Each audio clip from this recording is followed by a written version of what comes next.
Welcome to our Beverage and Diamond podcast, where we periodically discuss environmental law and sustainability developments, as well as happenings here at the firm. I'm your guest host for this podcast, Paul Hagan. I'm an attorney here at the firm. And today we wanted to highlight a recent event the firm hosted on the circular economy. On February 12th, Beverage and Diamond hosted a full-day circular economy and plastics symposium here in Washington, D.C. Our aim was to help in-house counsel and EHS professionals navigate the increasingly complex U.S., regional, and global patchwork of initiatives targeting plastics, not only in 2020, but in many years going forward. With me to share some perspectives on the highlights of the event are two of the attorneys who helped lead the program, Daisy Meng, who is an attorney here at Beverage and Diamond in our product stewardship practice, and Russ Lamont, a principal with the firm who helps lead our international work. So welcome to you both. Russ, let me start with you. Tell us about your practice and perhaps some of the thinking behind the event as this came together. Our practice focuses on product regulatory issues across the full life cycle of products, from responsible sourcing through manufacturing, material restrictions, design, product design, and transportation of those products through their use and ultimately their disposal, recycling, and increasingly reuse and reintroduction into the stream of commerce. And one of the things that we have seen most recently, and just in the last 3 years, is increased attention to this idea of the circular economy, the idea that policymakers will be redesigning the structure of our economy to promote reuse of materials, circularity of materials from products when they reach their end of life. And so we decided that it made sense to try and bring together right now a number of these streams for a variety of our clients. We were initially thinking about a general circular economy symposium, and as we talked about it further and started looking at topics, the topic of plastics kept coming up over and over and over again to the point where it was really dominating that discussion. And we realized that there was more than enough material to have a focused session just on the circular economy and plastics and the dynamics and challenges around that. And in terms of the participants, we had really robust participation, surprising uptake in our invitations to clients and friends of the firm, and participation from really across the value chain of plastics, from petrochemical manufacturers, plastics manufacturers, through packaging manufacturers, products manufacturers, distributors, retailers, and recyclers. So, and trade associations that represent all of those interests, and even members of the investor community looking at new technologies and the role that private equity and finance capital can have in pushing the needle on some of these developments. So it was a really widely attended and I think a successful event. Russ, let me ask you, was there a key takeaway or what do you see as the top line takeaways for the event?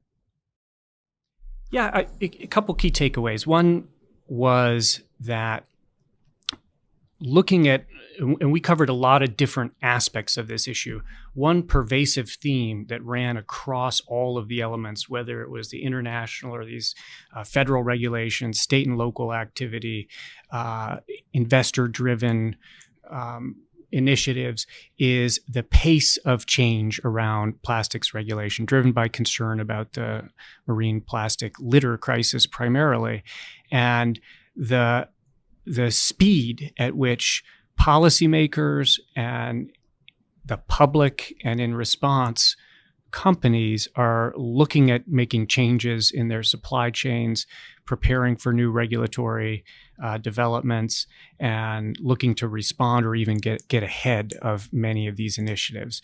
It just is it's a blistering pace that is something that we haven't seen really in virtually any other aspect of the product regulatory practice for the last 10, 15 years. Excellent. Well, Daisy, as Russ noted, The Break Free from Plastics bill was the big news. I think you were the only speaker to get spontaneous applause after your presentation. But share a little bit about your role here at the firm, and then perhaps you could offer some highlights on that bill that's gotten so much attention. Sure. Thanks, Paul. I'm an associate in the DC office, and as Paul mentioned, I do a lot of work on kind of product stewardship issues, and I look at extended producer responsibility across any variety of types of products. And so I do it for pharmaceutical companies, plastics, electronics, all sorts of things, and help with anticipating and implementing product stewardship and take-back programs. And so that is kind of how I got into the plastic space, was my familiarity with that, and then also just an interest in the plastics issue and kind of an awareness that this was exploding and becoming increasingly popular. And it is kind of combined into a wonderful synergy where there's a lot of extended producer responsibility work, EPR work, going on in the plastic space. And so I've been able to kind of jump on top of that and quickly digest some of it, given my experience with these types of bills. What was the thinking, Daisy, with the legislation and how it relates to some of the state and local initiatives? I know that was one of the things discussed. Sure. So the Break Free from Plastic Pollution Act that was just introduced is a federal bill that has uncertain chances of success, but is intended to be kind of a model bill that states or localities could pick up the different elements from. And I think it's kind of apparent from the way the bill is written. It covers a wide range of issues, and it ranges from extended producer responsibility for plastic and other types of packaging, a number of plastic products and beverage containers, that states could easily just pick up that element of the statute, or the proposed statute, I guess I should say. But there are a number of other kind of items. So there are specific restrictions on individual types of plastic products like straws. There are restrictions and requirements around regulating air and water emissions from plastic production and polymerization facilities. And there are some more federal-oriented provisions as well about export restrictions, I should say, on the export of plastics, including kind of a prohibition on the export of raw plastics or raw material plastics to be used in single-use products. Your mention of exports, let me pivot it back to Russ, who mentioned just the acceleration and the range of things. Obviously, there's legislation in New York coming online in March. California is always an early adopter.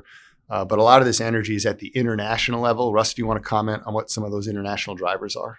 Sure. Well, one of the things that I was struck by coming out of the symposium was the interlinkage of a lot of these issues. And it really is the marine plastic litter crisis is obviously a global issue, but the policy response is also clearly very global in nature.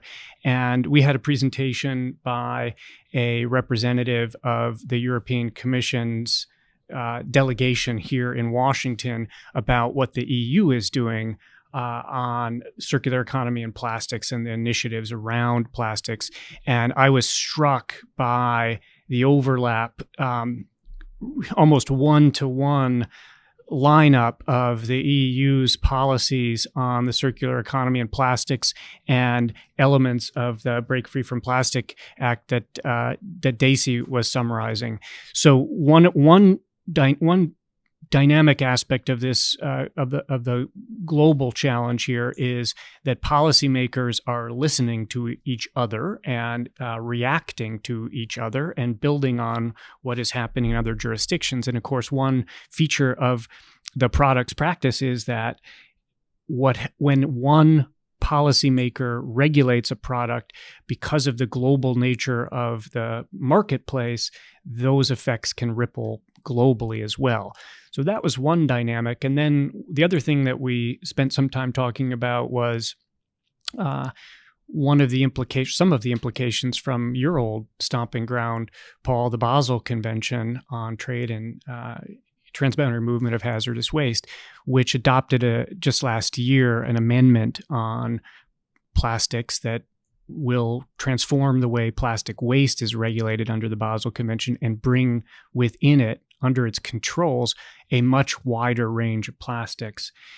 that will now be subject to Basel Convention controls. And one of the things that many participants talked about was the possibility of inadvertent impacts associated with those new regulations, particularly given the recognition that addressing the plastic marine litter crisis will require new technological solutions, including in recycling, scaling up major new kinds of recycling like chemical or advanced recycling, and that those capital investments necessary to promote large-scale recycling as part of the solution necessarily will require a frictionless movement of inputs, of feedstock across the world. And the Basel Convention additional controls on plastic waste may actually, ironically, impede the development of that new technology. Sure.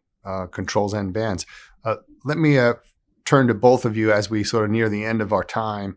Our EU speaker highlighted the release of a new action plan on the circular economy that she told us to look for in March of this year, of 2020, focusing on textiles, electronics, and plastics, among other things. Also some new work on batteries coming up this year that she highlighted for us in this space. But as the two of you look out over the next 12 months, 18 months, what's high on the agenda? And Daisy, let me start with you. Sure. I think that the packaging EPR bills will continue to pop up across a number of states. There are currently a number of states considering these bills, and they're getting some traction. And so I think that at least at the state level, we're looking at folks kind of taking it one step at a time, and packaging extended producer responsibility is something that seems to be getting increasingly widespread support. And so I think we'll see that coming out. And as you mentioned earlier, California is an early adopter, and I think that we'll see some pretty substantial legislation coming out of California over the next 12 months.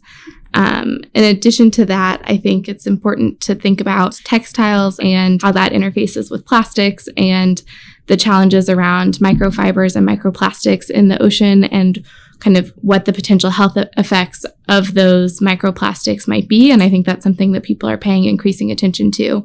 And again, trying to better understand what the actual health effects are and what the appropriate regulatory controls may be going forward.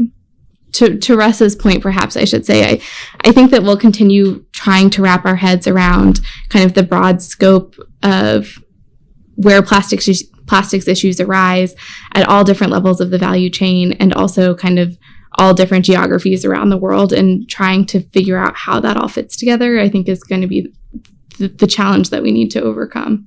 Certainly an area that was flagged for a lot of attention by our EU colleagues. Russ, on the international level, what do you see? What are you going to be watching for? Well, the thing I'm going to be watching for, and it's a topic that we didn't really have time to explore in much depth, but new developments relating to the interface between the composition of plastic materials and what happens to them at their end of life. So the confluence of attention to new contaminants of concern, concerns and a focus on the need to ensure that chemicals of concern are removed from all materials, not just plastics, but all materials before they re-enter this circular economy, and the resulting attention, the expansion of the definition of chemicals of concern as analytical chemistry allows more and more observation of chemicals at lower and lower levels, and the resulting suite of policy initiatives that we anticipate arising from that new focus. The relationship between chemical policy and waste policy is really going to be a central feature of this new circular economy, both for plastics and for other materials. And you're absolutely right to point out the European Union in this context, Paul, as a harbinger of what we may see here in the U.S. in future months and a couple years to come. Excellent. Well, thank you both. Daisy, Russ, this brings us to the end of our time for this particular podcast. Our listeners can learn more about the Symposium, as well as Beveridge & Diamond's corporate sustainability practice and circular economy work at www.bdlaw.com. We thank you for listening.